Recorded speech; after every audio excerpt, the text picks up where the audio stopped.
La Sociedad Española de Radiodifusión presenta... Ser... ¡Viva la radio! Podcast. Siempre.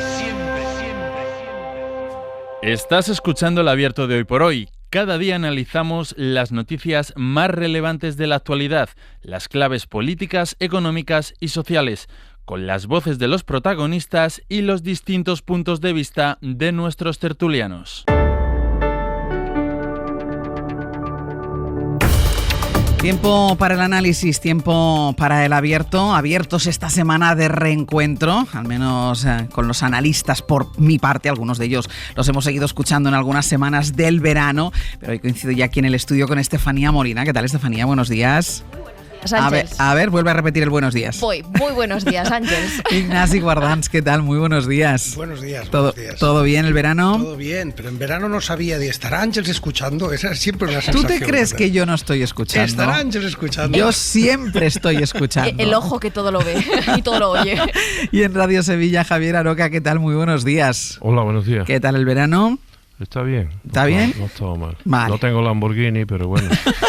Bueno, más transporte público y menos Lamborghini. Hay que conformarse con lo que hay. Mira, como ayer fue día de comparecencias, ayer sí que parece que arrancó de golpe el curso político. Hubo dos comparecencias del presidente del gobierno, una conferencia por la mañana y después por la tarde explicó los cambios en el gobierno, pero compareció también el ministro de Economía, Carlos Cuerpo, compareció también en el Senado la ministra de Hacienda. Bueno, todo estuvo muy centrado. Hubo una parte de la financiación singular para Cataluña de la que hablaremos después, pero todo estuvo muy centrado también en el nombramiento que conocimos ayer del nuevo gobernador del Banco de España, el todavía ministro José Luis Escrivá.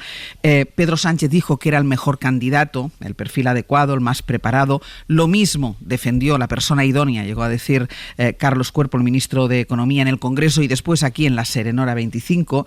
Se encontró en el Congreso con las críticas previsibles del Partido Popular, que insiste en algo que ya decía antes de que nos fuéramos de vacaciones y que el gobierno está utilizando palabras como asaltar o colonizar, que el gobierno está asaltando y colonizando las instituciones, en este caso el Banco de España. Pero yo me quiero detener un momento en una de las críticas que escuchamos ayer, fue la del senador Jaime de Olano, senador del Partido Popular, diputado del Partido Popular, que llegó a utilizar un término que ya habíamos escuchado en el debate político, porque lo había utilizado Albert Rivera de Ciudadanos. Él dice que el Partido Socialista es una banda. Se lo voy a decir muy claramente. Son ustedes una banda, señor Cuerpo. Sí, una banda, señor Cuerpo. Una banda peligrosa para el bolsillo de los españoles, una banda peligrosa para la ética pública, una banda peligrosa para las instituciones y su independencia y una banda peligrosa, en consecuencia, para la democracia en este país. Sí, son ustedes la banda de Sánchez y son ustedes muy peligrosos. La banda de Sánchez, una banda peligrosa. Yo decía antes, Estefanía, que tenía la sensación que ayer habíamos recuperado ya toda la normalidad y la normalidad incluye también el modelo de hacer oposición del Partido Popular, que no ha habido reflexión durante el verano y sigue siendo el mismo. Sí, exactamente, incluso elevando el tono, porque yo me acuerdo que esto, como tú decías, era una frase típica de Albert Rivera en un momento en que estaba intentando competir con el auge de Vox, es decir, aquella época en que Ciudadanos, el PP y Vox estaban alrededor de los mantras de la ultraderecha. Primero de todo, enhorabuena, el Partido Popular ha descubierto que hay un ministro de Economía, Carlos Cuerpo, al que nunca le hacen preguntas. ¿Por qué será? Porque se ha estabilizado la situación en España. Y luego, sobre la estrategia de oposición, vemos este tono duro, pero yo también me quería centrar en otra pata de la estrategia de oposición que ya es flagrante. Creo que el PP, en este nuevo curso, ha cambiado el discurso. Esa amnistía que venía a liquidar España, que era terrible y acabaría con todos nosotros y dejaría limpia la faz de la tierra, eso ha pasado de moda, ya no es discurso, y ahora el nuevo mantra es que es peor el presunto cupo catalán, que yo he sostenido que no va a haber ningún concierto, y lo ha dicho hasta el propio gobierno, porque toca el bolsillo de los españoles. Este ya es el primer cambio. ¿Por qué ya no se va a hablar de la amnistía? Por lo obvio, porque hay un presidente de la Generalitat que se llama Salvador Illa. Entonces, los resultados son tangibles y evidentes. Y luego también creo que la estrategia de oposición va a ir por la línea de intentar separar al PNV y a Junts del bloque de gobierno. Creo que el PP se ha dado cuenta de que, pese a ganar las elecciones al PSOE, la fortaleza del PSOE, de esa banda que ellos dicen, es que tiene muchos socios que no tiene el PP por la existencia de Vox y también por el conflicto catalán abierto que ellos contribuyeron a animar.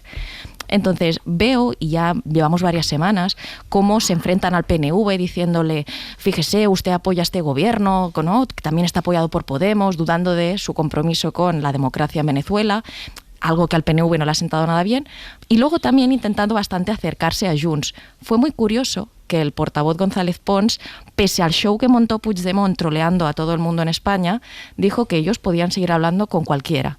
Y yo veo ahí mucho esa incidencia en esos dos socios. Por una cuestión económica también no dejan de acercarse PP y Junts en el ideario de las bajadas de impuestos, en la cuestión migratoria y también en algo que yo creo que le molesta mucho a los socios de Pedro Sánchez, y es la impresión esta de que algunas de las políticas de Sumar y del PSOE son invasivas de las comunidades autónomas. El tema migratorio, que tanto une al PP y Junts, también tiene un fondo detrás, que es la impresión de que este gobierno invade competencias de las comunidades.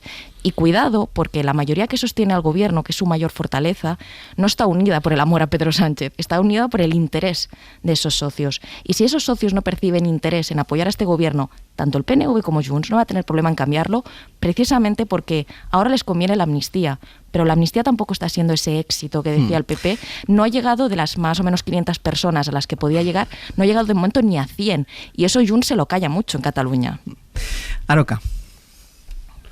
Bueno, la verdad es que ya a inicios de temporada me cuesta muchísimo trabajo hablar de personas, por llamarlo de alguna manera, diré político, como el señor Olano. Yo creo que nos rebajamos todos y si nos hacemos eco, que no tenemos más remedio porque es que nos provoca, con afirmaciones y declaraciones como la que ha hecho este señor. Yo creo que uno puede hacer una oposición que por otra parte es legítima y necesaria a un gobierno que no le guste o incluso vaya en contra de sus principios ideológicos, pero no tiene por qué exagerar el gesto ni la palabra en cuestiones disonantes y que no contribuyen en nada a algo que deberían construir todos los partidos democráticos de este país, de derecha, de izquierda, medio pensionista, nacionalista, independentistas, y es que elevar el debate político, elevar el marco de la discrepancia y hacer de España, del Estado español, un país que democráticamente sea aceptable, y eso que tanto nos gusta decir a todos, pero que creo que no se cumple, una democracia madura. Eso es lo primero.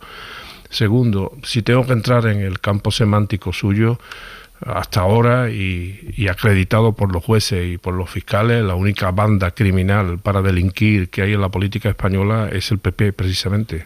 Ahora que estamos otra vez con la kitchen para arriba y para abajo. Eso sí que es una banda, pero no porque lo diga yo, también imbuido por ese descrédito por la democracia, no, sino porque lo dicen los jueces, porque al final una banda es una organización criminal, salvo que el señor Olano se haya referido al Partido Socialista y al señor Sánchez como director del mismo como si fuera una banda de música, pero eso habría que recurrir a otras justificaciones. Por lo demás, bueno, evidentemente el Partido Socialista aritméticamente, no, desde el punto de vista parlamentario, no está en la mejor situación posible, pero creo que el Partido Popular, por mucho que quiera, se va a estrellar tanto con el Partido Nacionalista Vasco como incluso con Junts. ¿Por qué?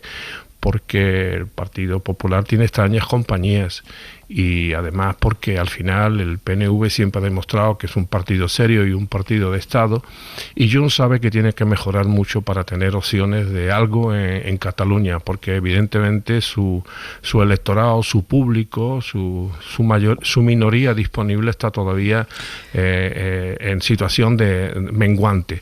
Y de todas formas, bueno, no sé por qué nos extrañamos tanto los que tenemos una cierta edad, que hemos presenciado incluso aquel famoso pacto del Majestic y otras cosas que le precedieron con el PNV, por ejemplo, pues no nos debe de extrañar que la democracia española sea una democracia desde el punto de vista partidario ortopédico, porque nunca, excepto con mayorías absolutas, los partidos mayoritarios del bipartito han podido gobernar sin el apoyo ortopédico de los dos grandes partidos o de las dos grandes formaciones nacionalistas españolas, ¿no?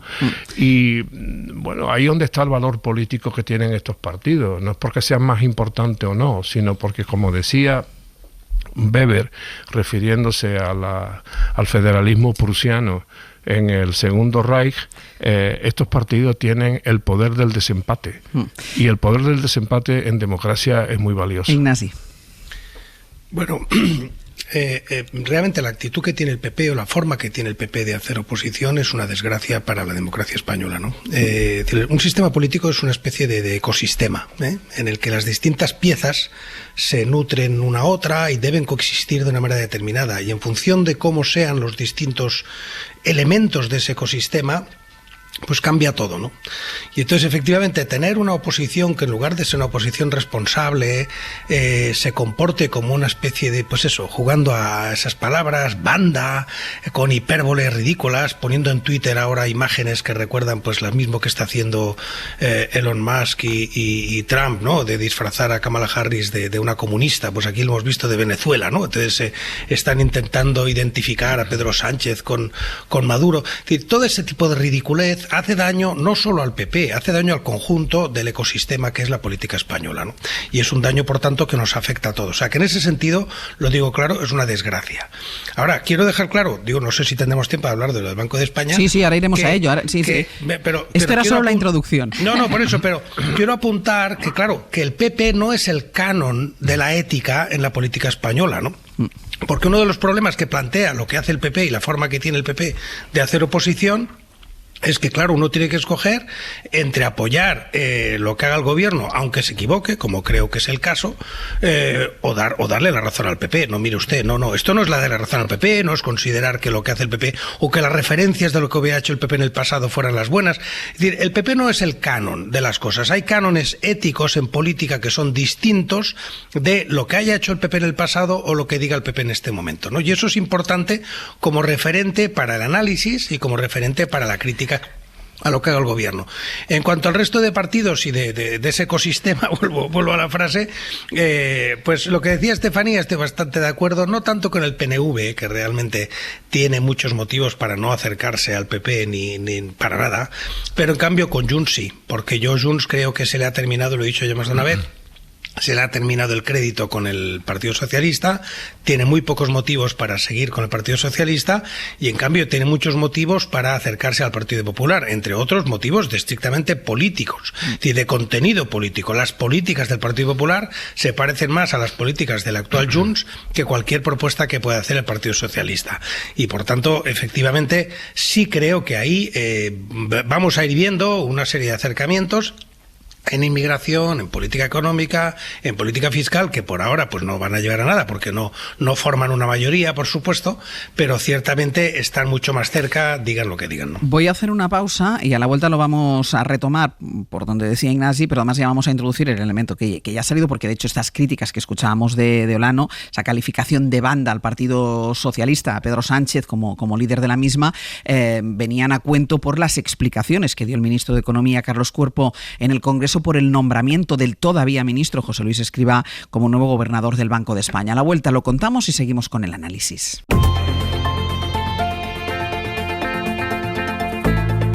El Abierto. Ser podcast. En el Abierto, Estefanía Molina, Javier Aroca, Ignasi Guardán. Saludamos también a Javier Ruiz. Javier, hola de nuevo. ¿Qué tal, Ángel? ¿Cómo estás? Acabamos de escuchar esas palabras de Olano calificando de banda al gobierno de Pedro Sánchez y eran críticas, recordábamos, que venían por el nombramiento de José Luis Escrivá del ministro como gobernador del Banco de España. El gobierno respondió a estas críticas poniendo en valor el currículo de Escrivá y recordando cuáles son las funciones del gobernador del Banco de España. Insistía Cuerpo, Javier, en que el Banco de España no tiene como misión fiscalizar al gobierno. Sí, lo que tenemos ahora mismo es un pim pam pum con el Banco de España como munición. Ángels, esto que parece que ha tocado techo no ha hecho más que empezar. ¿Por qué? Porque esta brecha entre gobierno y oposición ahora va a llegar al siguiente escalón. Tú recuerdas, lo hemos contado, que desde el año 2014 lo que hay es un pacto que se ha respetado, en el que el gobierno nombra al gobernador, la oposición al subgobernador. ¿Qué ocurre esta vez? El PP se dice tan ofendido que dice no vamos a nombrar al número 2. Esto es tal intrusión, tan asalto, dice el Partido Popular, que no vamos a nombrar nosotros al subgobernador. Así que el gobierno dice ningún problema. También nosotros nombraremos al número 2, decía Cuerpo ayer. Bueno, como he dicho, hemos llegado a un punto en el cual el principal partido de la oposición se salió de la negociación, con lo cual nosotros procederemos a nombrar a la sustituta de Margarita, de la actual subgobernadora. Mantendremos la paridad en términos de género en la cúpula del Banco de España. Que cada uno reparta aquí culpas, Ángels, pero lo cierto es que si tenemos un problema con el gobernador, lo vamos a tener también con la subgobernadora, porque no va a ser equilibrio del número 1. Vamos a cargar todavía más las tintas con esto de que el Banco de España está politizado. Y suma y sigue, porque esta es la primera, segunda, nos queda todavía una tercera bronca entre Partido Popular y Partido Socialista sobre cuál es el papel, la esencia del Banco de España. El Banco de España, por ley, es el que controla la banca, es el que fija los tipos con el Banco Central Europeo, el cuánto pagamos hipotecas, cuánto nos suben, cuánto nos bajan. Bueno, y es también el que opina sobre cómo afectan las políticas del gobierno a largo plazo, esta cuestión que se llama macroeconómica o macroprudencial, a pensiones, a hipotecas, a este tipo de cosas. No está al servicio del gobierno. El Banco de España está al servicio del país. Bueno, pues a partir de aquí bronca. ¿Qué dice el PP? No, ustedes lo que quieren es un organismo plegable para que las políticas del Ejecutivo sean amplificadas y conducidas también por el Banco de España. Así que anoche Cuerpo se defendía en Hora 25. El Banco de España no es un ente fiscalizador del gobierno. El Banco de España no es un contrapoder del gobierno. En su propia ley tiene escrito que tiene que asesorar al gobierno.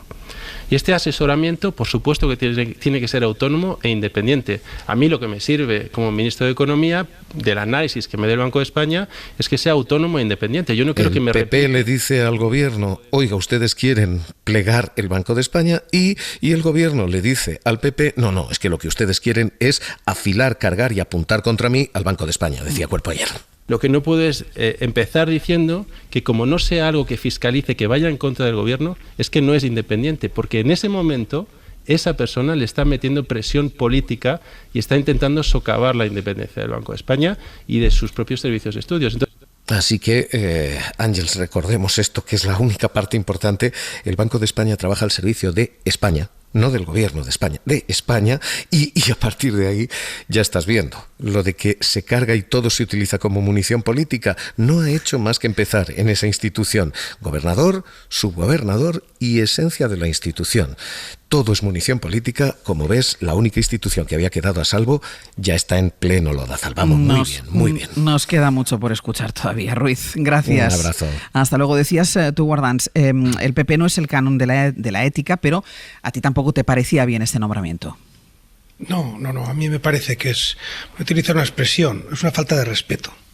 Es una grave falta de respeto a la institución, al Banco de España y indirectamente a los españoles, si se me permite, ¿no? Entonces eso no lo prohíbe la ley no impone el respeto, ¿eh? Estamos en un país en el que parece que todo lo que es legal es válido. No, hay muchas cosas y sabemos que puede ser legal, es absolutamente legal proponer José Luis Escrivá y por supuesto su currículum es impecable. Pero lo que se ha hecho, pasar del Consejo de Ministros al Banco de España de esta manera, es una falta de respeto grave que daña la credibilidad de la institución. Tiene razón Cuerpo cuando dice que el Banco de España no es un contrapoder y no está ahí para fiscalizar. Es verdad, pero eso se le vuelve en contra, porque evidentemente está para asesorar al gobierno, que lo dice la ley del Banco de España, artículo 7, para quien lo quiera ir a buscar. En artículo 7, párrafo 5, letra E, pues lo dice muy claramente, ¿no? Lo dice después de haber dicho otras muchas funciones del Banco de España. O sea, no es que sea un organismo asesor, a ver si vamos a convertir el Banco de España en un organismo consultor del gobierno, no.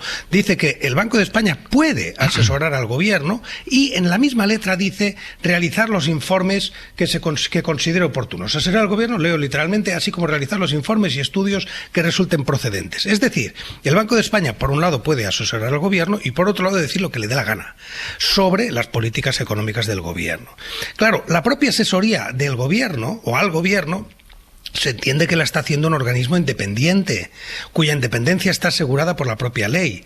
La asesoría al gobierno hecha por un ministro que ha salido del gobierno para ser el propio asesor del gobierno y que además tiene que dar opinión sobre cosas que ha hecho ese propio ministro, pues claro, eso es kafkiano, eso es absurdo, eso no tiene nada que ver con el espíritu. A mí me gusta poco hablar de los espíritus de las leyes, hay gente que le encanta, yo no demasiado, pero por una vez lo voy a hacer. Esto es radicalmente contrario al espíritu de la ley del Banco de España, en el que efectivamente un organismo totalmente independiente le da su opinión al gobierno, claro, pero desde fuera, no que un exministro deja al gobierno para ir a asesorar al gobierno cambiando de gorro. Eso no tiene nada que ver.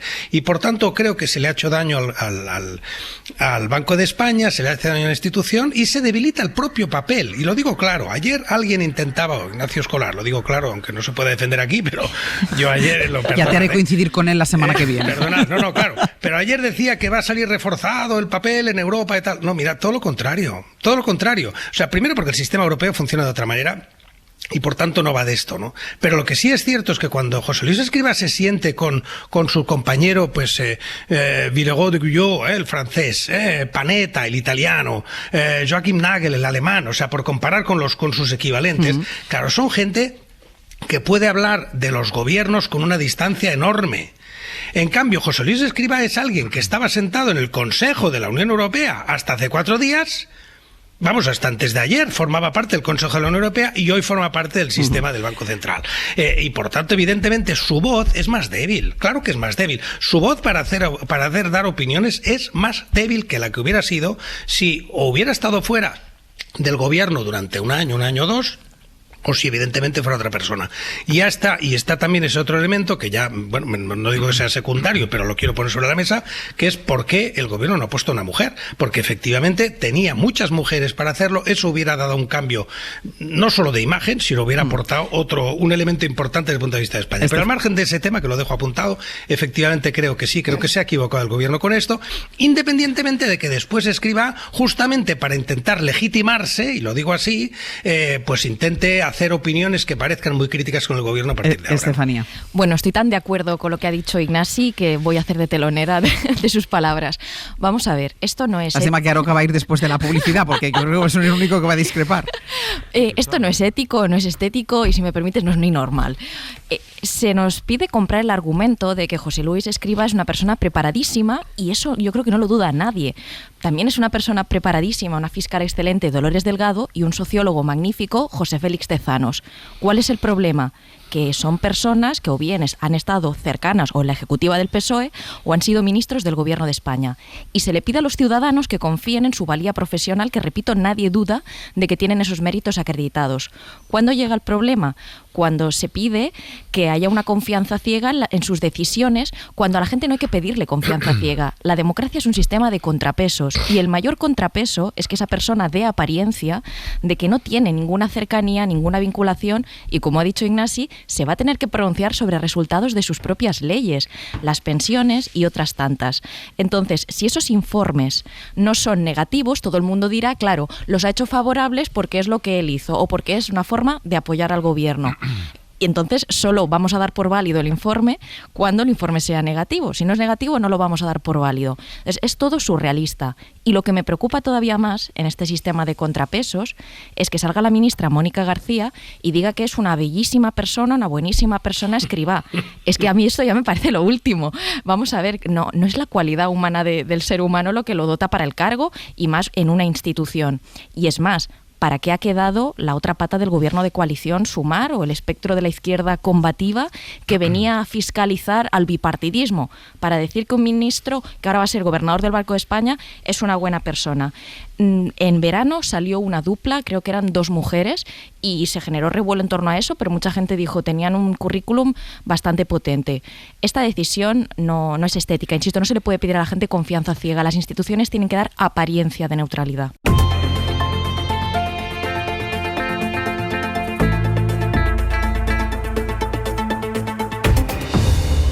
En el abierto, Estefanía Molina, Javier Aroca, Ignasi Guardans y España, Aroca, expectante por conocer tu análisis sobre el nombramiento de José Luis Escrivá como nuevo gobernador del Banco de España. Yo, con que España, esa prosopopeya a la que le damos voz y algunas veces voto, se pronuncie, con que reflexione, ya me doy por satisfecho. Venga. Bueno, en este tono de seriedad y rigurosidad que nos hemos impuesto hoy, voy a leer yo también algunos artículos de la Ley de Autonomía de 1994 del Banco de España. Dice el punto 2 del artículo 7: sin perjuicio del objetivo principal de mantener la estabilidad de precio y del cumplimiento de las funciones que ejercen tanto que miembro del Sistema Europeo de Bancos Centrales en los términos del artículo 105.1 del Tratado, se refiere al Tratado Europeo, el Banco de España apoyará, insisto, el Banco de España apoyará la política económica general del Gobierno. Y luego, en el punto 4 del mismo artículo 7, dice al final: cuando se pronuncie, se refiere al Banco de España, sobre cuestiones que resulten de las funciones del sistema europeo de bancos centrales, ni el gobierno, insisto, ni el gobierno, ni ningún otro órgano nacional, ni ningún otro órgano nacional o comunitario podrán dar instrucciones al Banco de España, ni éste podrá recabarlas o aceptarlas.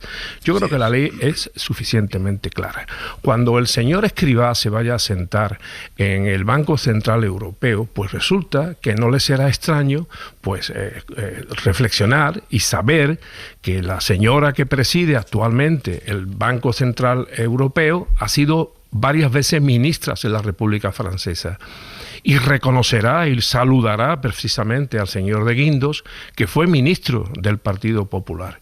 Y cuando hable con algunos colegas, pues algunos le recordarán que en su país ha habido ministros que también forman parte de ese board del Banco Central constituido por los gobernadores de los bancos, en este caso de España, los bancos centrales europeos, mimetizado con la Reserva Federal de Estados Unidos. Y si coge un billete y lo ve firmado por Mario Draghi, pues no le sorprenderá que Mario Draghi, que fue presidente o gobernador del Banco Central, después accedió ni más ni menos en un sentido inverso a la presidencia del Consejo de Ministros de Italia. ¿Qué quiero decir con esto? Que esto ocurre, y estos análisis que están haciendo, los cuales yo todo respeto, incluido la parte estética y las que tratan sobre las idoneidades del señor Escrivá, tienen que ver porque el ecosistema al que se refería ante Ignasi español es un ecosistema absolutamente contaminado. Porque ¿qué quería el Partido Popular? El Partido Popular lo que quería era bloquear y mantener una situación de inestabilidad institucional en una institución que tiene una alta proyección en Europa, en tanto que, como he dicho antes, miembro del sistema europeo de bancos centrales. ¿Y qué íbamos a esperar? ¿6 años como con el Consejo General del Poder Judicial? ¿O acaso íbamos a pedir un mediador para que viniera y pusiera de acuerdo al Partido Popular y al Partido Socialista sobre quién sea el nuevo gobernador, gobernadora, subgobernador o subgobernadora del Banco de España? No. El presidente del gobierno lo que ha hecho es, usando su prerrogativa legal, que es absolutamente legítima, nombrar al gobernador, y espero que el gobierno, en su prerrogativa también, no en este caso el presidente, sino el gobierno, en la prerrogativa que tiene, nombre a la subgobernadora o subgobernador a propuesta del gobernador, que es lo que dice la ley. Porque ya está bien de compadreo, que no es lo mismo que el diálogo, y ya está bien de sobrevolar sobre las instituciones, como hizo el Partido Socialista y el PP con el Parlamento, con el Senado y con el Congreso, en lo que atañe a la renovación del Consejo General del Poder Judicial. La democracia es la ley y sus procedimientos, y no vale el compadreo. Y vamos a llegar a situaciones estables. Que no les gusta a la gente al señor Escrivá, miren ustedes, ni a mí tampoco. A mí no me gusta, pero no por los mismos motivos que decís ustedes. Estefanía. A mí no me parece, no termino, Ángel. Dime. A mí no me gusta. ¿Por qué no me gusta? Porque es un señor muy conservador y un señor de derecha en un gobierno mixto, que algunos llaman de coalición progresista. Pero diré una cosa, cuando el señor Escrivá lleve sentado algún tiempo y acabe esta tormenta pobre desde el punto de vista político, la derechura española aplaudirá la presencia de Escrivá en el Banco Central de España, porque es uno de los suyos. Hay un elemento de lo que ha dicho Aroca que comparto. José Luis Escrivá no viene de militar en Podemos, ¿de acuerdo? Fue aupado por el Partido Popular a la AIREF, y de hecho es uno de esos ministros que yo creo que le gusta a Pedro Sánchez tener en su gobierno, al estilo de Margarita Robles o Marlaska, que a la derecha no le genera anticuerpos, un poco por su historial o por su forma de entender la vida, vamos a decirlo así, ¿no? No vienen de militar en Podemos, y por eso para la derecha no generan anticuerpos. Ese es un elemento y es así. Pero Escrivá, en algunas de sus leyes que ha llevado a cabo, sí que ha contradicho algunos de los postulados que había defendido al frente de la AIREF. Por tanto, no es una persona inamovible que tiene unas tesis ultraconservadoras de la realidad. Pero sobre el desarrollo del tema de que hay otras personas en otros organismos que están politizados, ellos, que vienen de ser políticos, en primer lugar, yo creo que no es comparable, porque que esté de Guindos o Lagarde al frente de instituciones europeas viene de acuerdos que han tenido las grandes familias socialdemócrata y el Partido Popular Europeo para establecer esa gran coalición que existe en Europa, donde sí se colocan a personas, porque en la mayoría de países envían a exministros a representarlos dentro de esos equilibrios de contentar a la socialdemocracia y al Partido Popular Europeo, las instituciones europeas, tal que haya un equilibrio más o menos. Entonces, eso responde a una lógica. A mí me parece distinto a lo que hay en España. Y en segundo lugar, eso de que debe apoyar la política del gobierno, yo entiendo que es en representación del gobierno cuando va a foros internacionales. De cara a puertas para adentro, en el debate doméstico, no tiene que secundar la política del gobierno. Al contrario, muchos informes del anterior gobernador, Hernández de Cos, eran contrarios a leyes relativas a, yo qué sé, el salario mínimo, etcétera. Y yo creo que eso es sano. Es un organismo que está para emitir informes de lo que considera su trup, de expertos economistas, que debe hacer. Y es más, es que ni siquiera el problema no es nada de esto. El problema para mí es de credibilidad. No se le puede pedir a la gente confianza ciega en las instituciones. Tienen que dar una apariencia de confíe en mí. Ignasi. Sí. A ver, a mí el argumento de Lagarde, con todo mi respeto, no se aguanta, ¿no? Porque esto no va de que alguien que entra en política quede manchado para toda su vida, en absoluto. En absoluto. La señora Lagarde es una persona que se puede estar de acuerdo con sus ideas más o menos, pero es brillante, y antes de llegar al Banco Central Europeo había estado en el Fondo Monetario Internacional y había estado en muchos sitios. No pasó de un Consejo de Ministros a dirigir la política monetaria europea. No es verdad. Y por tanto esa crítica o esa analogía no vale absolutamente para nada, ¿no? Y en el caso de De Guindos, pues pasó directamente a un órgano colegiado. No pasó a ser presidente, pasó a un órgano colegiado. Y cuando uno está en un órgano colegiado es una voz más dentro de un órgano colegiado, en el que su voz se suma a otras. Y por tanto la analogía, con todo mi respeto, no se aguanta. ¿Que el nombramiento es legítimo? Por supuesto. ¿Que el gobierno tenía, el presidente del gobierno, no el gobierno, el presidente del gobierno tenía pleno derecho a nombrar? Por supuesto, si eso no se ha cuestionado. Como no se cuestiona la valía personal de Escrivá, se cuestiona algo que, bueno, que algunos le llaman la estética, yo le llamo el respeto a las instituciones y el refuerzo a la credibilidad de las instituciones ante la opinión pública, que lo necesitamos porque luego nos quejaremos, y ya nos estamos quejando, pero esperad, porque todavía creo que desgraciadamente nos queda mucho por ver, cuando se acerquen cada vez más al poder gente que descalifica las instituciones y que considera que son todo un gran teatro de cartón piedra. Y que es todo un inmenso decorado de cartón piedra lo que gobierna este país. Y los que defienden eso, les estamos dando argumentos cada vez que tratamos las instituciones efectivamente como si fueran decorados de teatro. Y entonces no lo son. Las instituciones son pilares, y son pilares de nuestra democracia. Y el poder y nuestra democracia, la representatividad, el sistema de contrapesos, funciona con instituciones sólidas y respetadas, con legitimidad, que no la dan las leyes. Las leyes no dan la legitimidad. La legitimidad la da la forma en que se aplican, y la da que la gente las pueda respetar, las pueda entender. Eso vale para todas las leyes. Y cuando no se hace así, y se aplican directamente con su texto literal, es decir, el gobierno puede hacer lo que le dé la gana con el Banco de España. Muy bien, lo puede hacer, pero que tenga mucho cuidado, porque eso se le va a rebotar al quitarle legitimidad social al Banco de España, como ya se le ha quitado al CIS, como está a punto de quitarse, o se le ha quitado a algunos de los magistrados del Constitucional, y se le ha quitado algunos elementos más, se le ha quitado a la Fiscalía General del Estado. Y dice, ¿estaba en su derecho? Sí, pero está haciendo daño a las instituciones, y eso, insisto, se nos volverá en contra, y se le volverá en contra al propio gobierno. Aroca. No, yo no estoy de acuerdo. Yo no soy tormentoso en... Que quiero decir que no creo en las tormentas, ¿no? Yo creo que los hechos políticos suceden individualmente y unas veces están conectados y otras veces no. Si no te gusta si no te gusta, no me gusta. Una cosa es la ciencia en general y otra cosa, la ciencia política tiene unas connotaciones subjetivas y humanas muy directas. Si no te gusta la analogía de la FARC, te voy a poner otra que a lo mejor te va a gustar más, que es la analogía de un señor que no solamente era ministro, sino príncipe de la economía española, que de pronto pasó al Fondo Monetario Internacional, señor Rato, y que todavía no sabemos por qué ha salido. No lo sabemos todavía. Luego, por tanto, hombre, hay casos y hay casos. Que el gobierno pueda hacer lo que quiera en el Banco de España no es cierto. He leído el artículo 7.4 de la Ley de Autonomía de 1994, por cierto, firmada también por un señor muy conservador, que era Felipe González, y no lo permite. Pero no es que no lo permita, es que ni siquiera permite que el gobernador pida instrucciones. Ahora, a lo mejor alguna gente añora esos momentos estelares en los que Hernández de Cos pues hacía efectivamente oposición al gobierno. Y por cierto, hablando de normas, acuerdos, estilos, costumbres, usos, el señor Hernández de Cos fue nombrado días inmediatamente precedente a la moción de censura contra el señor Mariano Rajoy. ¿Alguien sabe con quién negoció Mariano Rajoy en aras de esa cordialidad sobrevoladora de las instituciones por parte del Partido Socialista? Que me lo digan, porque yo lo quiero saber, porque da la impresión de que el señor Mariano Rajoy o M. Rajoy lo que hizo es nombrar inmediatamente un gobernador del Banco de España por si se tenía que ir del gobierno como ocurrió. Dejadme que me vaya a publicidad, que seguirá el debate a la vuelta, porque vamos a hablar de la comparecencia de Pedro Sánchez, primero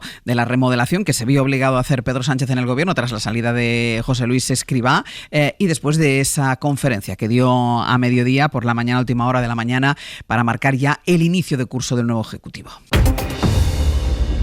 En el abierto, Estefanía Molina, Javier Aroca e Ignasi Guardans, decíamos que la salida del gobierno del ministro José Luis Escrivá obligó a Pedro Sánchez a una remodelación. No es la última, porque habrá otra presumiblemente en cuanto Teresa Rivera se vaya a la Comisión Europea, pero de momento con esta primera remodelación a la que se vio obligado ayer, Pedro Sánchez ha decidido reforzar el perfil político del gobierno. Guillermo Lerma, hola de nuevo. Hola de nuevo, Ángeles. Y por eso ha puesto a su actual jefe de gabinete como sustituto de Escrivá. Es Óscar López, que es un hombre de una larga trayectoria dentro del PSOE, pero en cambio, para sustituir a Óscar López como jefe de gabinete, ha optado por un perfil más independiente.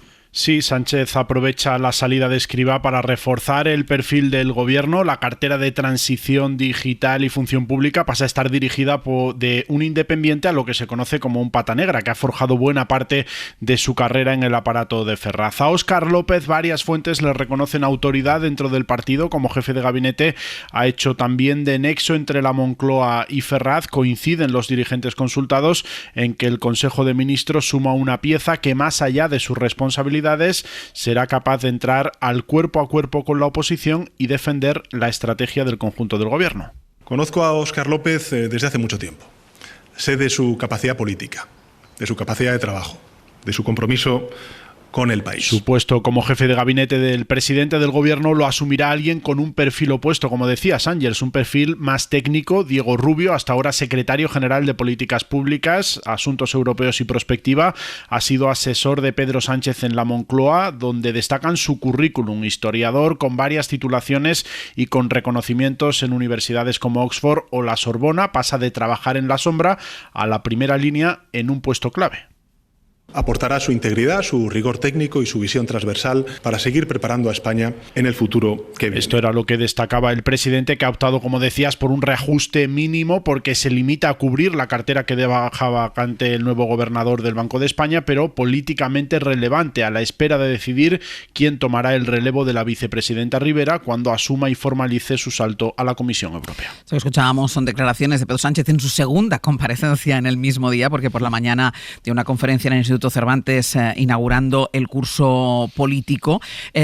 Sobrevolando esa conferencia y esas declaraciones de Pedro Sánchez, las críticas del PP sobre el pacto con Esquerra y esa financiación singular para Cataluña, y la salida que encontró a toda esta polémica Pedro Sánchez es prometer más dinero para todos, centrándose, Guille, en criticar sobre todo la gestión de las comunidades gobernadas por el Partido Popular y poniendo especial acento sobre la Comunidad de Madrid. Sí, el presidente mencionó también a la Comunidad Valenciana o Andalucía, pero se esforzó sobre todo en exponer al Madrid de Ayuso como el paradigma de la contradicción en la que dicen caen las comunidades del PP, que culpan al gobierno de falta de recursos cuando hay problemas en la educación o la sanidad, pero al mismo tiempo vacían las arcas públicas con regalos fiscales a los ricos o privatizando servicios y recortando, dijo, el estado del bienestar. Solo en el último año, en esta comunidad, en la Comunidad de Madrid, se ha derivado 1.000 millones de euros públicos a la sanidad privada. De cada 10 euros que el Gobierno de España ha dado a la Comunidad de Madrid para mejorar la vida de los madrileños, el Gobierno autonómico ha usado 3 para hacer regalos fiscales a los más ricos. Tras un mes de agosto en el que el PSOE optó por el silencio, Sánchez salió ayer a la ofensiva. Hizo por primera vez pedagogía, no para entrar al detalle del pacto con Esquerra, pero sí, por un lado, para combatir el relato de la derecha, recuperando el discurso más beligerante contra las élites y las rentas altas. Y vamos a gravar fiscalmente a quienes ya tienen en el banco suficiente dinero para vivir 100 vidas. España será un país mejor si tiene más automóviles eléctricos, más autobuses públicos y por tanto más transporte público y menos Lamborghinis. Y por otro lado, pedagogía también para calmar los ánimos de los dirigentes socialistas que ven con recelo la financiación singular para Cataluña, a los que prometió que el nuevo modelo será beneficioso para todos los territorios. Les garantizo, me comprometo a que todas y cada una de las comunidades autónomas del país recibirán más recursos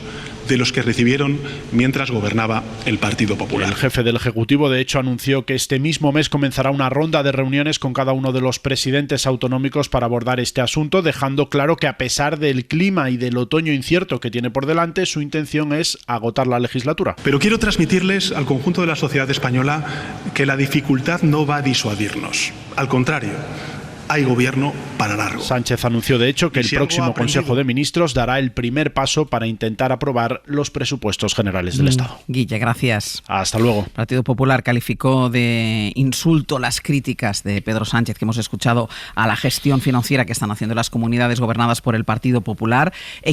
Piden, el Partido Popular le pide a Pedro Sánchez una conferencia de presidentes. Sara Selva, buenos días.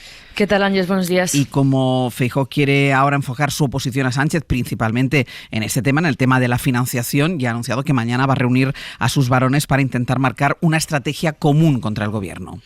Sí, ayer ya se reunieron los consejeros de Hacienda de las comunidades y mañana se reúnen los varones. El objetivo es exhibir unidad en torno a la financiación. Hay posiciones distintas en las comunidades gobernadas por el PP, así que la idea es que de esa reunión salga un documento en el que, aunque no se entre en detalles, sí se recojan al menos unos principios generales. El PP, además, no le vale con esas reuniones bilaterales que anunció ayer Sánchez y quiere una conferencia de presidentes. Cuca Gamarra. Lo que tiene que hacer es convocar la conferencia de presidentes, porque el futuro de España y los problemas que hoy tiene España se resuelven entre todos, juntos. Que sea valiente, que los convoque. Y que ¿Cree el Partido Popular que lo que ha anunciado el presidente, esos recursos adicionales para las comunidades autónomas, son insuficientes? Según Feijóo, son las sobras de su reparto con el independentismo con las que quiere callar a millones de españoles. Y como Sánchez empleó parte de su discurso en criticar la gestión de las comunidades, como contaba ahora Guille, varios varones salieron a defenderse en las redes sociales. Moreno Bonilla habla de migajas y cortinas de humo, igual que Carlos Mazón, y Ayuso dice que Sánchez planea un robo a la Comunidad de Madrid. Sara, gracias. Hasta luego. Estefanía, este fue el recurso utilizado por el presidente del Gobierno, esa promesa de más recursos para todas las comunidades, previa crítica a la gestión financiera que hacen las comunidades. Esto por el lado del Gobierno. Por el lado del Partido Popular, ese intento de Feijóo de piedras las filas todos los varones, porque claro, aquí cada uno tiene su especificidad. Sí, es un PP reino de taifas, ¿no? Claro. Cada uno pues tiene su política. Ayuso no importa que confraterna con Vox, otros están en contra de Vox, luego la mayoría pacta con Vox, entonces cada uno hace de su capa un sayo. Pero hay un primer elemento en la derecha que es muy cierto y los independentistas lo han señalado muy bien. Se ponen el grito en el cielo cada vez que se habla de algo singular para Cataluña, pero en cambio esta estrategia que utilizan muchas comunidades, sobre todo las del PP, que tienen las políticas masivas de bajadas de impuestos a rentas bastante elevadas, es yo bajo los impuestos a rentas altas, pero luego Gobierno de España dame más dinero, más financiación, que no tengo cómo financiar mis recursos. Claro, la culpa es del Gobierno, que no me da más dinero, pero yo internamente le estoy bajando los impuestos a las rentas más altas. Esto yo creo que es un primer elemento en este debate de que es justo y que no es injusto a nivel de financiación en España. Y luego está la segunda derivada, que yo creo, y es evidente, que no va a haber un concierto económico en Cataluña del estilo Cataluña, comunidad más bienestante, más rica, se va a quedar su dinero, va a tener un régimen especial al estilo del País Vasco. Esto no va a ocurrir. Y yo creo que el Gobierno ha sido claro y lo ha dicho. Es más, la primera rueda de prensa que da la portavoz del nuevo Gobierno de Salvador Illa, del PSC, se le pregunta por activa y por pasiva. ¿Es un cupo? ¿Es un concierto? Y ella dice, lo importante es que haya una financiación. Mi opinión, y lo llevo diciendo varias semanas, es que vamos a un debate general sobre la financiación en España. No creo que el caso de Cataluña vaya a ser muy aislado. ¿Por qué? Porque los números no dan en el Congreso. En el Congreso, para que haya una reforma del reparto, tiene que haber una mayoría y hay comunidades que han dicho que no, partidos que han dicho que no, los que están dentro de Compromís, Junta Aragonesista, de Sumar, Compromís, Junta Aragonesista. Entonces, el reparto yo creo que va a ser según el principio de ordinalidad y de lo que le corresponda a Cataluña. Por tanto, no va a haber un concierto especial. Otra cosa es que acaben recaudando impuestos y que, pues de alguna forma, tengan más capacidad de actuar ellos como agencia tributaria, pero no en términos de reparto. Esto hay que diferenciarlo. Sostengo que esto fue la coartada que Esquerra presentó a sus bases para que le apoyara la investidura de Illa. Es más, es que no hacía falta ni hacer esta coartada. Salvador Illa ganó las elecciones y merecía ser investido porque no había mayoría alternativa. Si luego esto genera frustración en Cataluña, volveremos a lo de siempre. Es que España es irreformable, etcétera, de algo que Esquerra ya sabe que no va a pasar. Aroca. Bueno, lo que ocurrió en la Moncloa y luego fuera de la Moncloa es una auténtica tormenta izquierdista, llamémosla así, ¿no?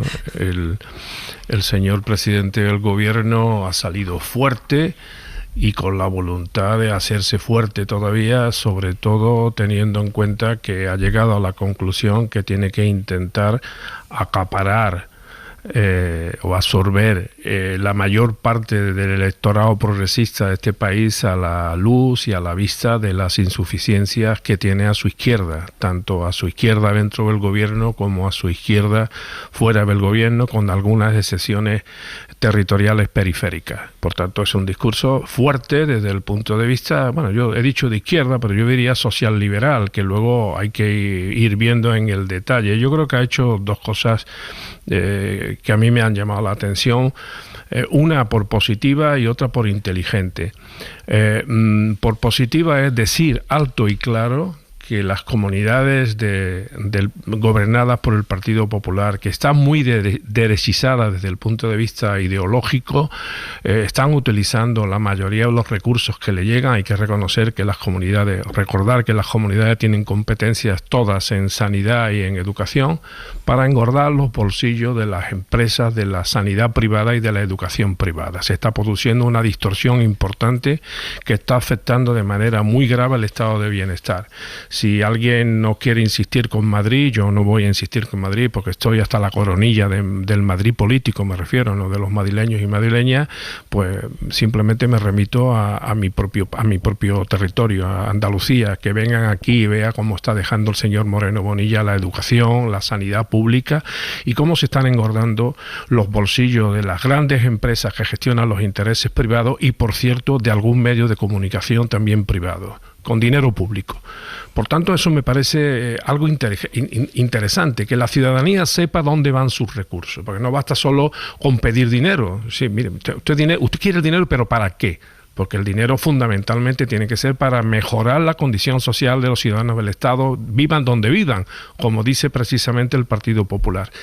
Y el otro aspecto inteligente que me parece a mí, yo no me voy a pronunciar por el sistema de financiación singular propuesto, porque yo tengo la costumbre que me enseñaron mis maestros en la facultad de no pronunciarme antes de algo que no haya leído. Y hasta que yo no lea la propuesta negro sobre blanco en un papel no me voy a pronunciar. Me puedo pronunciar en términos generales, pero en términos concretos no. Pero me parece inteligente lo que ha hecho el Partido Socialista, en este caso el presidente del gobierno. Me voy a reunir bilateralmente uno con cada uno de los presidentes, obviando la multilateralidad. ¿Por qué? Porque va a poner en evidencia las contradicciones del propio Partido Popular. Eso es lo que preocupa a Feijóo. Claro, y por eso él quiere llevar a su ganado en el sentido metafórico, obviamente, pastoreado a una conferencia en donde lo pueda controlar todo y todo el mundo se pueda mirar de reojo, pero no quiere que nadie compareja individualmente y en soledad, que por cierto sería una buena cosa que en esta moda de publicar de manera despeinada en España las cosas, pues también se publicaran los debates que se pueden producir entre el presidente del gobierno y los presidentes individualmente considerados de cada comunidad autónoma, porque evidentemente, y por cierto, también podríamos escuchar a qué opina el presidente o el director, como se llame, o el coordinador del Partido Popular en Cataluña, en el País Vasco, en Navarra, lo digo en un caso porque serían beneficiarios de este sistema singular y los otros dos porque están fuera del régimen común, a ver qué opinan sobre una federalización de la financiación de las comunidades autónomas. Ignasi. A mí me hace mucha gracia que durante el debate de la amnistía se nos echaba en cara que habláramos de la amnistía sin tener la ley delante, ¿no? Y en cambio con este pacto pues todo el mundo está dando su opinión sin saber absolutamente nada de lo que va a decir, ¿no? Y por tanto yo en esto me apunto a la escuela de Aroca, que es que sobre el contenido del pacto pues no voy a decir nada hasta que lo tenga delante, ¿no?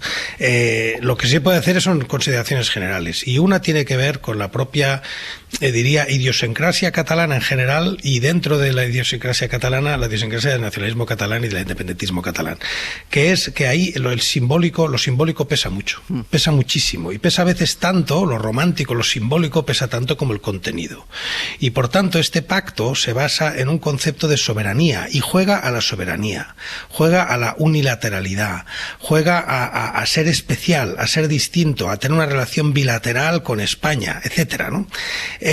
Y por tanto, cualquier cosa que convierta ese acuerdo, que insisto se ha presentado a todos los efectos para conseguir el voto de Esquerra Republicana como un pacto que refuerza la soberanía fiscal catalana, cualquier cosa que lo convierta no digo en un café para todos, pero en algo que efectivamente pues sea común para el conjunto del Estado y pierda ese elemento, pues independientemente incluso, mira lo que digo, de las propias cantidades que pueda recibir Cataluña o del plus que pueda recibir de financiación, si se le quita ese elemento simbólico, eso va a hacer daño a Esquerra y va a levantar oposición. Y por tanto creo que aquí hay un círculo difícil de cuadrar, o un cuadrado difícil de convertir en círculo, que es esa realidad, y de ahí pues la absoluta oposición entre lo que está diciendo la vicepresidenta Montero, pues diciendo, bueno, pues dice el pacto, dice lo que dice, y Esquerra diciendo otra cosa. Claro, cuando llegue la hora de la verdad, pues va a ser muy complicado cuadrar una cosa con otra. Y yo también quiero sumarme al aplauso, y lo digo así, a las palabras ayer del presidente del Gobierno cuando denuncia que efectivamente, claro, hay comunidades autónomas que por un lado están pidiendo más financiación y por otro lado la están regalando por la vía de la desgravación fiscal. Y esa contradicción hay que ponerla sobre la mesa, sí, y en público, y dejarla muy clara y hacer pedagogía, tanto que repetimos de la pedagogía, hay que hacerlo. Y se nota el cabreo de la presidenta de la Comunidad de Madrid porque de alguna manera sus políticas se están quedando desnudas. Es decir, la idea de que está por un lado reclamando financiación del Estado y por otro lado pues rebajando a una minoría, es decir, lo que decía el presidente, ¿no?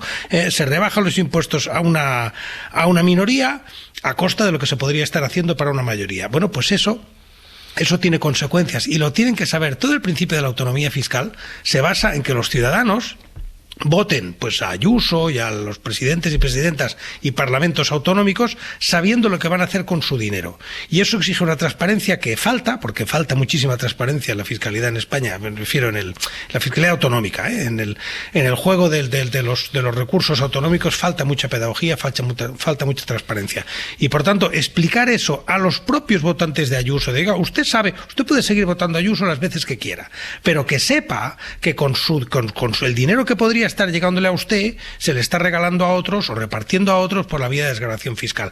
Eso está muy bien que lo ponga sobre la mesa de forma cruda y directa al presidente del Gobierno, y entiendo la incomodidad de Ayuso al escucharlo, ¿no? Mira, que me pide la palabra Estefanía, pero como ya ha salido también, porque ayer hubo en esta ronda de comparecencias también la de María Jesús Montero, la ministra de Hacienda en el Senado, para ver si daba más detalles de en qué consistía exactamente esta financiación singular, sobre la que tanto Aroca como Guardans dicen que no pueden opinar hasta que no conozcamos exactamente en qué consiste, los términos exactos del acuerdo. Josué Coello, buenos días. ¿Qué tal, Ángel? Buenos días. No lo explicó tampoco ayer María Jesús Montero. Ella dice que todo está clarísimo en el documento, pero sigue sin explicar cómo se va a gestionar, en qué va a consistir ese cupo solidario que tendrá que pagar Cataluña al Estado. Mientras tanto, el relato lo va teniendo Esquerra, porque sí insisten en que ellos tienen la llave, van a tener la llave de la caja, y que esa solidaridad tendrá límites. Sí, seguimos escudriñando el acuerdo de financiación entre PSC y Esquerra, y cuando analizamos la letra pequeña, el debate político nos deja alguna pista sobre el contenido y sobre todo sobre el choque hacia dónde va este pacto, y no es otro que hacia la solidaridad, es decir, la aportación de Cataluña al resto del Estado en función de lo que aporta, recibe ahora que tiene gestión tributaria íntegra. Ayer en el Senado vimos algunas diferencias evidentes. Desde Esquerra reiteran que va a ser una solidaridad limitada, y en el Gobierno dicen que de eso nada, que va a ser como hasta ahora. María Jesús Montero responde, Sara Bailac, portavoz republicana. Se pone negro sobre blanco que no solo debe existir solidaridad interterritorial, sino que esta es finalista y tiene como objetivo garantizar un nivel similar de servicios públicos en toda España. Es decir, exactamente lo mismo que actualmente en materia de solidaridad tenemos en el modelo de financiación autonómica. Será la Agencia Tributaria de Cataluña quien recaudará nuestros impuestos y posteriormente Cataluña aportará una solidaridad limitada. Y si alguien habla de financiación en Cataluña y además amenaza, ahí está Junts para salir también en esta foto. Los postconvergentes aprovecharon el lío para recordar que sus 7 votos son imprescindibles y que si no hay concierto económico, el gobierno no tendrá esos 7 votos que, por cierto, no se cambian por calimocho. Eduard Pujol. Si esto va de calimocho fiscal, ustedes se están cargando directamente, unilateralmente, el acuerdo de Bruselas. Si se cargan Bruselas, game over. Y preguntamos, Ángels, en el PSOE si preocupan estas amenazas, visto que no se ha explicado mucho este acuerdo. Nos dicen en las filas socialistas que no les preocupan y reiteran las bondades de este pacto, no solamente para Cataluña, también para el resto de comunidades. Josué, gracias. A vosotros. Estefanía, que pedías la palabra. Sí, yo, a diferencia de Ignasi y de Aroca, sí me pronuncio porque lo veo claro. Esto no va a ser un concierto económico al estilo País Vasco. Lo que Esquerra necesitaba, vuelvo, es tener una explicación para apoyar la investidura de Salvador Illa ante sus bases, que quiero recordar que fue muy ajustado. Imagínate si no hubiese sido tan pomposo lo que le vendieron a sus bases. No es incompatible lo que ha dicho Esquerra con que no sea un concierto.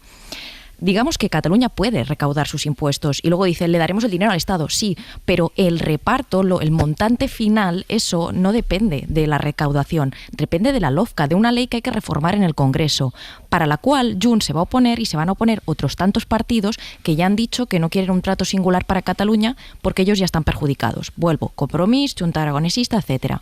Lo que propone ahora Pedro Sánchez sí es un poco un café para todos, es echarle agua a este acuerdo que Esquerra vendía tan pomposo. Pero Esquerra no es ninguna víctima, y esto ya hay que desmitificarlo. Esquerra es muy consciente de lo que ha suscrito. Entre ir a elecciones y apoyar a ella, ellos no querían ir a elecciones. Y yo creo que la letra menuda del acuerdo es que Esquerra ha podido conservar muchos cargos intermedios. Dicen, no hay consellers que sean del partido. Vale, pero el llamado sotogoberno ya iremos viendo en qué se concreta, ¿no? Los cargos intermedios de designación política. Y para mí este es el fondo de lo que aquí está ocurriendo. Y luego van a Cataluña y dicen, no, hemos sido pesoizados, que es como dicen los independentistas que nos ha engañado el PSOE, nos ha robado la cartera. Esto no es cierto. Esquerra estaba muy consciente y ahora sale y se rasga las vestiduras. No, esto no va a ser así y tal.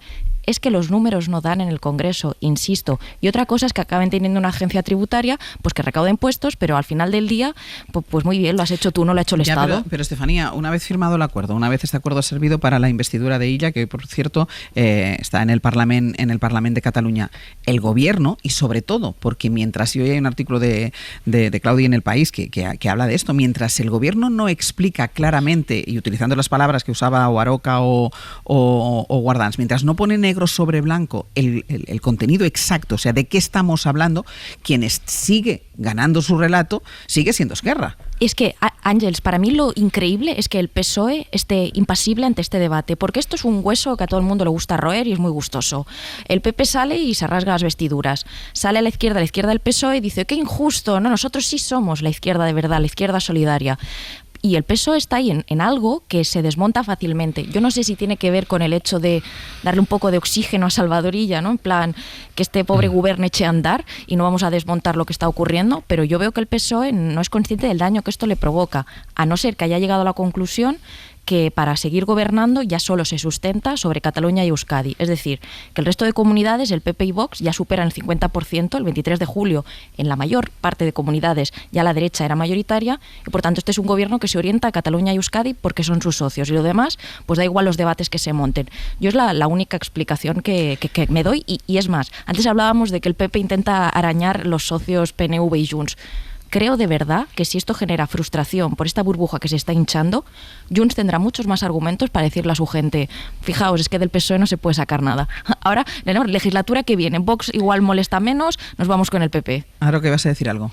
No, iba a decir que lo que acaba de decir Estefanía es coherente con la propia historia electoral de España.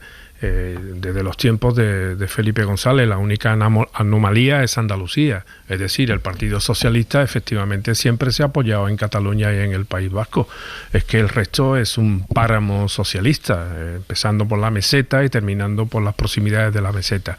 La anomalía es la pérdida de Andalucía.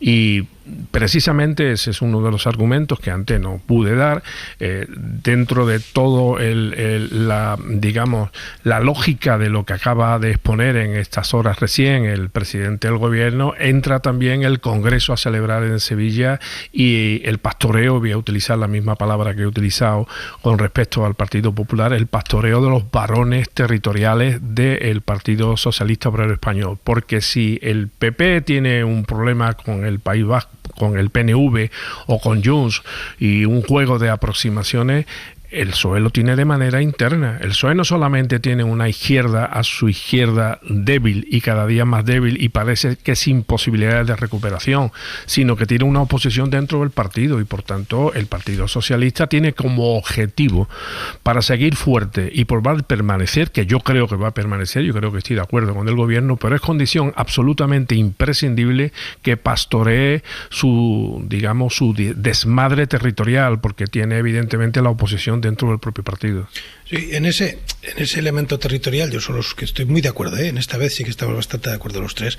Yo sumaría un matiz, que es que Illa no puede decir exactamente lo mismo que Sánchez o que Montero. O sea, que aquí lo que está por ver todavía es cuando tengamos un texto sobre la mesa, cuál va a ser el papel de Illa y de su consejera de Economía, porque es quien ha negociado ese acuerdo. Porque efectivamente Illa necesita los votos de Esquerra y iría más allá. La propia legitimidad de Illa como presidente de la Generalitat, y no solo respecto a los votos de Esquerra, sino respecto de buena parte de sus propios votantes, y sobre todo si quiere consolidarse como presidente en unas futuras elecciones, ampliar esa base, etcétera, es que efectivamente ese mito o esa crítica que le lanza el independentismo de que no es más que el delegado del gobierno en Cataluña, claro, eso lo tiene que romper. Y por tanto ella tiene toda la legitimidad y la autoridad de enfrentarse a Sánchez, seamos claros, y de defender los intereses de Cataluña, que para eso está ahí. Eso todavía no lo hemos visto porque no estamos acostumbrados, porque no sabemos eso cómo va a ser, pero evidentemente el primero que tiene en este momento que, no digo enfrentarse a Sánchez, pero por lo menos distanciarse y defender los intereses, lo que le parezca a él y le parece a la mayoría del Parlamento, intereses de Cataluña, entre otras cosas el propio pacto que le ha justificado en el poder, es Salvador Illa. Así que eso que decía Aroca de la tensión interna del PSOE incluye al papel futuro, el papel inmediato, del gobierno catalán en manos del PSC y no del PSOE. Sí, hablaba Ignasi de Salvador Illa, de su papel como presidente de la Generalitat. Para que lo pongamos en contexto, Junts le tiene montada una campaña furibunda diciendo que ha venido el españolista Salvador Illa, delegado del gobierno. Exacto, también a colonizar esta institución, a poner la bandera de España, algo que no hacían ni Montilla ni Maragall. Claro, es que era otro PSC. Digamos que este PSC bebe mucho del paso de Ciudadanos por Cataluña. El procés no ha pasado en vano, por mucho que estemos intentando arreglar las heridas del procés, el procés no ha pasado en vano. Hay una parte del electorado del PSC que en esa polarización que provocó el procés, pues se siente identificado con que se ponga la bandera de España, aunque no lo hubiesen hecho otros presidentes de la Generalitat.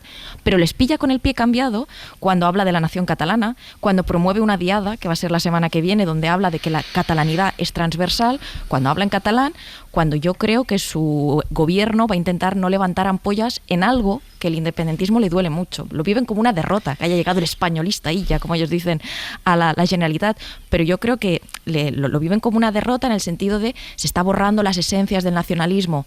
La escuela catalana, el catalán, que tanto le preocupa al independentismo, en los últimos 10 años se ha depauperado el habla en la gente joven y el uso del catalán en la gente joven y no gobernaba el PSC. Entonces, esto de crear un nuevo mito de que viene el españolista Illa, cuando son los propios gobiernos independentistas los que no han favorecido, por lo que sea, por la inmigración, que no impide que la sociedad sea más homogénea, porque no hay recursos, porque no han hecho gestión, Estefanía. Exacto, porque no han hecho gestión. Legitimarse fuera de su base electoral. Llevan 5 años, 6 años, 8 años sin hacer gestión los gobiernos de la Generalitat, sin gestionar. Exactamente. O sea, sorpresa, desbloquea lo del aeropuerto del Prat y dices, bueno, una persona que ha venido a gestionar. Por eso creo que muchos independentistas no lo van a vivir con reticencia. Alguien dirá, alguien gestiona. Claro. Pero no sé, yo creo que las tensiones esas de las que estáis hablando, sobre símbolos y sobre cuestiones de diversa naturaleza, han existido en Cataluña siempre. El problema es cómo se han gestionado, pero yo de mi larga vida ya lo he visto siempre, incluso en los tiempos de Franco.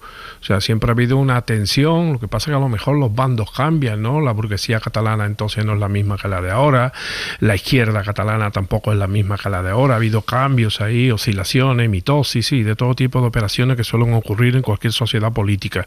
Pero se nos olvida una cosa, lo mismo que repito probablemente con pesadez, que muchas veces para pronunciarse sobre determinadas cuestiones hay que leerse la ley antes o un texto, como en el caso de la financiación. En democracia hay que leerse también los resultados electorales. Y es que, como se ha dicho antes, quien ha ganado de manera estrepitosa en las últimas elecciones en Cataluña ha sido el Partido Socialista. Ha sido el Partido Socialista. Si el independentismo es incapaz de leer que quien gana, y el independentismo y el nacionalismo español, porque a veces caminan agarraditos de la mano. Si son incapaces de leer cuáles son los resultados, barrio a barrio, comarca a comarca, veguería a veguería en Cataluña, del Partido Socialista, y lo que ha supuesto el Partido Socialista de Cataluña históricamente, por ejemplo, en las mayorías absolutas de la izquierda, es que no han leído nada. Javier, ¿me permite un inciso solo? Muy breve, muy breve. Sí. Buena parte de eso es un efecto reacción, y todos sabemos cómo funcionan los péndulos, o sea que efectivamente hay una reacción, pero eso durará lo que dure. Pido brevedad porque no quiero terminar el abierto sin ampliar algo que Aroca ha mencionado al principio del análisis, que es la sombra de la trama Kitchen, que persigue al Partido Popular, que se ha colado en el debate político del día, porque Mariano Rajoy, Soraya Sáenz de Santamaría y otros altos cargos de la cúpula del PP en la época de Rajoy van a tener que declarar como testigos por la trama Kitchen. Miguel Ángel Campos, buenos días. Hola, buenos días, Ángel. Y esto es porque la Audiencia Nacional ha admitido la petición de las acusaciones para solicitar información para interrogar a la antigua cúpula del Partido Popular como testigos, aunque eso sí, rechaza saber cuántos fondos reservados se utilizaron para ese espionaje a Bárcenas cuando se investigaba la Caja B del Partido Popular. Sí, la sección cuarta de la audiencia en un auto emitido ayer. Como decías, Mariano Rajoy, Soraya Sáenz de Santamaría, el sucesor de Fernández Díaz en Interior, Juan Ignacio Zoido, María Dolores de Cospedal, Javier Arenas y hasta 2 exsecretarios de Estado de Seguridad van a tener que comparecer como testigos en el juicio por la Kitchen. Y como decías, en la misma resolución, el tribunal desiste de saber cuánto costó realmente este operativo de espionaje a Bárcenas. Ha rechazado una petición de la acusación y de algunas defensas para que Interior cuantifique a cuánto ascendió la operación para destruir las pruebas que tuviera el extesorero del PP sobre la Caja B. ¿Cuántos fondos reservados realmente se gastaron? También ha denegado averiguar quién ingresó dinero periódicamente en la cuenta carcelaria del falso cura que secuestró a la familia de Bárcenas cuando la familia del secuestrador era insolvente. El motivo, según los magistrados, porque estas pruebas debieron practicarse en fase de instrucción por parte del juez García Castellón y ahora ya es tarde, dada la complejidad de las diligencias propuestas. El juez García Castellón limitó el gasto en fondos reservados a los 50.000 euros empleados para sobornar al chofer de Bárcenas. Fuentes de Interior admitieron a la SER en 2019 que el gasto fue muy superior, de varios centenares de miles de euros. El tribunal, Ángels, rechaza averiguar el coste real. ¿Hay fecha para las declaraciones de estos testigos, Campos? No, todavía no hay fecha no. para el juicio. No sabemos ni siquiera si se va a celebrar el año que viene, porque dice el tribunal que está saturado de causas pendientes y aún no ha fijado esa fecha. Campos, gracias. A ti, buenos días. Cuéntame qué harás después que estrenes su cuerpo, cuando muera tu traviesa curiosidad. Hoy por hoy noticias. Cuando memorices todos sus recovecos y decidas otra vez regresar. Ya no estaré aquí en el mismo lugar. Ser podcast. Si no tiene más que un par de dedos de frente. Vamos a ir terminando ya este abierto. Están aquí Ana Usley y Pepe Rubio. Buenos días. ¿Qué tal? Muy buenos días. Para contarnos qué vamos a hacer a partir de ahora. Bueno, pues tenemos el primer Consejo de Ministros con Nuño Domínguez y Jaime García Cantero. Aquí no ha habido remodelación. Aquí no ha habido cambios. No, se quedan los mismos. Se quedan los mismos. Bueno, pues nos van a hablar del verano que nos ha dado Elon Musk, que este sábado lanza una nave en su primer paseo espacial. Nuño Domínguez nos va a hablar de posibles pandemias que pueden salir de las granjas peleteras de China, que creo que habéis hablado esta mañana del tema. Sí. Polémica sobre un nuevo medicamento del Alzheimer aprobado en Estados Unidos y no aprobado en Europa. Es muy caro por lo que se ve, difícil de administrar y bueno, y tampoco parece que sea la panacea. Pues mucho y muy variado los temas que tienen los ministros por delante. ¿Qué más? Y todo lo que te ha contado Pepe, que te ha dado muchísima información, pues yo, nada, cero lapicero. Porque o sea, sigues igual que la temporada pasada. Claro, vaga... incoherente. No, usted no sabe con quién está hablando. Vale. No puedes saber nada de la persona con la que me voy a encontrar. Con la que te vas a encontrar a las 10:30. ¿Y dónde me la voy a encontrar? Vale, mira, hoy te vas a dar un paseo por donde no pasearías en Madrid a lo mejor habitualmente, que ser un barrio así al azar. Hoy te vamos a mandar a Usera. Vale. He ido un par de veces, no he ido mucho a Usera, pero un par de veces he ido a Usera. Bueno, pues tú ahí vas por las calles Amparo Usera y demás y ahí te encontrarás con él. Vale, ¿qué más? Bueno, en La Lengua con Lola Pong inauguramos una nueva mini sección dentro de la sección que es aprender español con alguien. Bueno, pues este alguien esta semana va a ser Shakira. Algún día seré yo. Aprendemos español. Sería interesante lo tuyo. Y Martín Bianchi tiene una carpeta que tiene que llevar al trastero. Verano 2024. Está llena de recortes de bodas, de rupturas, de todo, porque ha habido de todo. Pues nos lo va a contar y ya luego ya la aparca. Y noticiario gastronómico de Ainhoa Aguirre Goiten al dente, con un nuevo potenciador de sabor, un producto que se ha hablado mucho este verano, como las empanadillas y un queso récord. Vale, pues todo esto desde ahora y hasta que terminemos el programa. Estefanía Molina, Javier Aroca, Ignasi Guardans, hasta la semana que viene. Hasta la semana que viene. Que os vaya muy bien. Adiós. Para no perderte ningún episodio, síguenos en la aplicación o la web de la SER, Podium Podcast o tu plataforma de audio favorita.